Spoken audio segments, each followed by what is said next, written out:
Hello bachcho, let's read this question. So this question says, an inductor L and capacitor C are connected in the circuit as shown in the figure. The frequency of the power supply is equal to the resonant frequency of the circuit.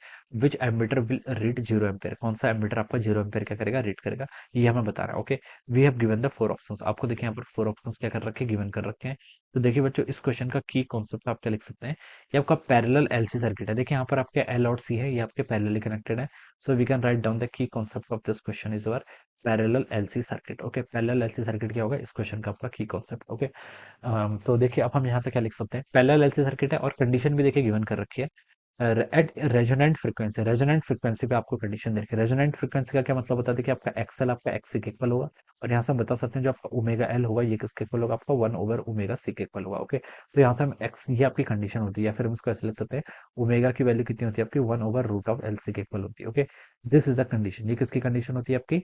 This is a condition for resonance. ये आपकी resonance की condition होती है. Okay, अब देखिए बच्चों, parallel LC circuit जब भी होता है और उसमें रेजोनेंस है, तो हम बता सकते हैं जो आपका एमीटर होता है वो आपका नेट करंट कितनी ड्रॉ करेगा, जो आपका सोर्स है वो आपका नेट करंट कितनी ड्रॉ करेगा, जीरो. तो हम बता सकते हैं जो आपका ए3 है, ए3 से आपकी करंट कितने पास होगी आपकी, जीरो के इक्वल होगी. और वही हमसे पूछा है, विच एमीटर विल रीड 0 एम्पेयर. ये देखिए कैसे होगी, देखिए पैरेलली कनेक्टेड है तो मैं बता सकता हूँ वीएल और वीसी की वैल्यू करेगी सेम रहेगी. ओके, एक्सएल और एक्सबी के आपका देखिए क्वेश्चन में सेम कर रखा है, और हमें पता है देखिए वीएल किसके इक्वल होता है आपका, मैं देखिए इंडक्टर के थ्रू करंट को मैं आईएल बोल देता हूँ. ओके, और वीसी वीसी किसके इक्वल होगा आपका, आईसी टाइम्स एक्सी के इक्वल होगा. ओके, वीएल वीसी आपका सेम है, एक्सएल एक्सी भी सेम है, तो हम बता सकते हैं आईसी और आईएल क्या होगा आपका सेम, जो आपकी करंट होगी.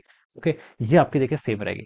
ये देखिए आपका, ये मैं बता रहा हूँ इन जनरल कंडीशन आपकी ये होनी चाहिए. ओके, अब आपको पता है कि देखिए आपका पैरेलल सर्किट है, एक ऐसा सर्किट है पैरेलल. तो यहाँ पर जो करंट होगी, देखिए करंट इंडक्टर और कैपेसिटर में जो करंट होती है, देखिए क्या इंडक्टर के केस में देखिए क्या होता है, इंडक्टर के केस में देखिए हमें पता है कि जो आपकी वोल्टेज होती है वो क्या होती है आपकी पाई/2 फेस आगे होती है. जो आपकी वोल्टेज होती है वो करंट से पाई/2 फेस आगे होती है. और इन केस ऑफ कैपेसिटर, जो आपका कैपेसिटर सर्किट होता है उसमें क्या होता है, कैपेसिटर क्या करता है आपका, करंट. कैपेसिटर के केस में देखिए हम बता सकते हैं जो आपकी करंट होती है वो क्या करती है, लीड करती है वोल्टेज से. ओके, करंट क्या करती है आपकी, लीड करती है वोल्टेज से. ओके, तो हम बता सकते हैं जो आपकी आईएल होगी और आईसी होगी, these are not in phase. Okay, इनकी देखिए आपकी वैल्यूज भी इक्वल है, और ये क्या है, इनका फेज भी सेम नहीं है. ओके, 180 डिग्री फेज पे है. ओके, तो हम बता सकते हैं जो आपकी नेट करंट आनी चाहिए फिर वो कितनी हो जाएगी आपकी, आईसी माइनस आईएल के इक्वल हो जाएगी. दोनों का मैग्नीट्यूड भी देखिए आपका इक्वल है, फेस आपका 180 डिग्री है, तो नेट कितना आएगा आपका, जीरो के इक्वल. ओके, तो जो आपका एमीटर यहाँ पर ए3 है वो कितने करंट को रीड करेगा, जीरो को. ओके, तो हम बता सकते हैं कि this will be the condition. Okay, जो आपका एमीटर ए3 है it is not show any current. Okay, ये आपकी कोई भी करंट क्या करेगा,